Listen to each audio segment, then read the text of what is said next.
Come noto, lunedì 26 agosto chiude il ponte di Rione Santa Caterina a Ponte nelle Alpi, quindi il ponte che collega le due sponde del Piave. Questo determinerà numerosi disagi, diciamo, per il traffico veicolare, non solo a Ponte nelle Alpi, ma anche a Belluno, Sedico, Limana, quindi tutte le zone, diciamo, che in qualche modo sono collegate alla zona di Belluno. Il problema infatti sarà prevalentemente per chi dovrà attraversare la città di Belluno, perché si determinerà sicuramente un traffico molto intenso.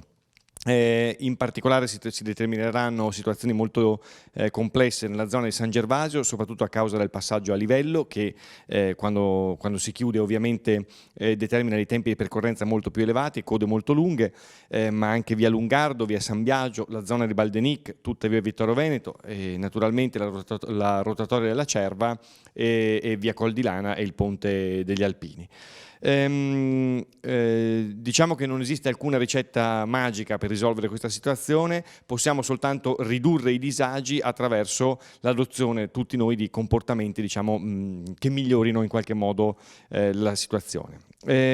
Do quindi qualche consiglio che sono, diciamo, che riteniamo essere più utile. Allora, innanzitutto quello di cercare di condividere il più possibile l'automobile per andare al lavoro, per esempio, cercando quindi di ridurre il numero di veicoli in transito, oppure prendere maggiormente l'autobus o la corriera, quindi cercare di utilizzare mezzi alternativi all'auto, perché il problema saranno proprio le auto.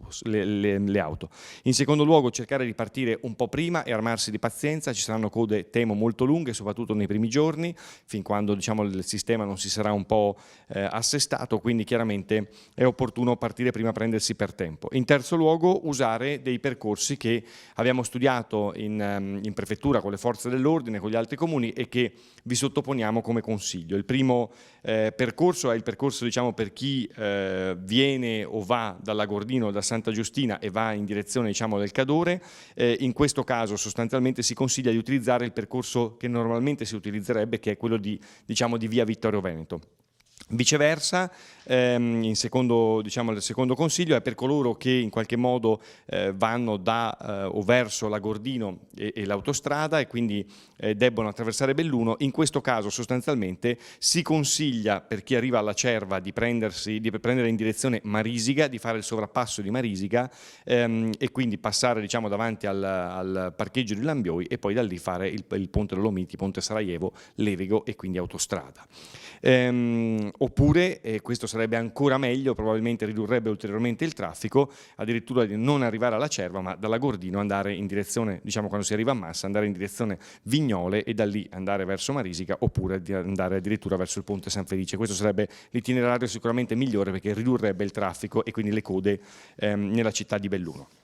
In terzo luogo, il percorso consigliato invece, che per coloro che da Santa Giustina vanno verso, diciamo, l'autostrada, oppure vanno verso il Cadore, quindi verso diciamo, Longarone, ecco, in questo caso la raccomandazione è quello di rimanere in sinistra Piave, quindi da Santa Giustina prendere il Ponte San Felice e poi percorrere la sinistra Piave, quindi Trichiana, Limana, per arrivare direttamente, diciamo, alla autostrada.